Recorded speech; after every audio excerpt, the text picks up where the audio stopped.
Jama'a assalamu alaikum. Sunana DSP Abdullahi Haruna Kiyawa, jami'in hulɗa da jama'a na rundunar 'yan sandan jihar Kano. Wannan matashi da kuke gani da sinki a gabansa ba sinkin biredi bane, sinkin wiwi ce muka kama shi da ita.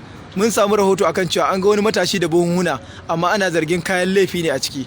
Bayan samun wannan rahoto, kwamishinan 'yan sandan jihar Kano CP Habu Sani PSC ya tada 'yan sandansa na kankace kwabo wato Operation Pop Ada a ƙarƙashin jagorancin OC Antidaba SP Bashir Musa Gwadabe, wanda suka yi sauri suka je suka kamo shi. Bayan sun kamo shi, wanda kuma shi yanzu za ku ji daga bakinsa. Me sunanka? Sunana Kabir Mahmud. Shekarunka nawa? 21. To wannan abin da muke gani a gabanka menene? Taba ne wiwi. Sinki nawa ce? 49. Ta waye? Ta mahaifina ce. Ba mu bayani to. Wannan taba wiwi da ake gani na da ita, na tashi ne da safe na fita wajen aiki. Sai mahaifiyata ta kira ni a waya ta ce in zo an kama mahaifina da wiwi. Da na dawo gida akwai ɗakinsa a ƙasa wanda shi kaɗai yake amfani da shi.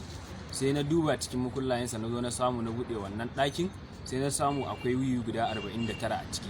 Sai na yi mahaifiyata bayani, sai ƙanin ta zai taimaka min muka fito da wiwin daga ɗakin. Dama ita ce ta bani umarnin in kawar da ita daga gidan saboda ka a samu a zo yin bincike laifinsa ya yawa.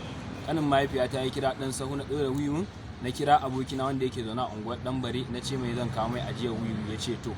Na tafi da wiwin zuwa unguwar Ɗanbare, to shine a can naje daidai kofar gidansa, ban kai ga shiga cikin gidan nasa ba, sai hukumar Antidaba suka kama ni. Shi mahaifin naka me yake da wannan a gidansa? Siyarwa yake yi. Ya kai shekaru nawa yana siyarwa? Ya kai shekara 20. To kai ma daga ganin bakinka akwai abubuwan da kake sha, da me kake sha? Wiwi kawai nake sha.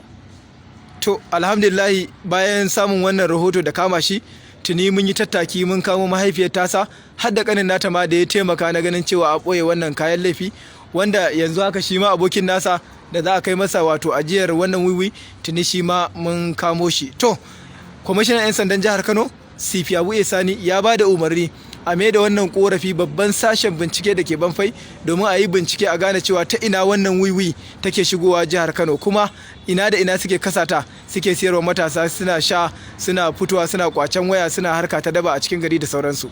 Sannan in mun kammala bincike za mu gurfanar da su a gaban kotu kamar yadda doka ta tanada. Allah ya kiyaye.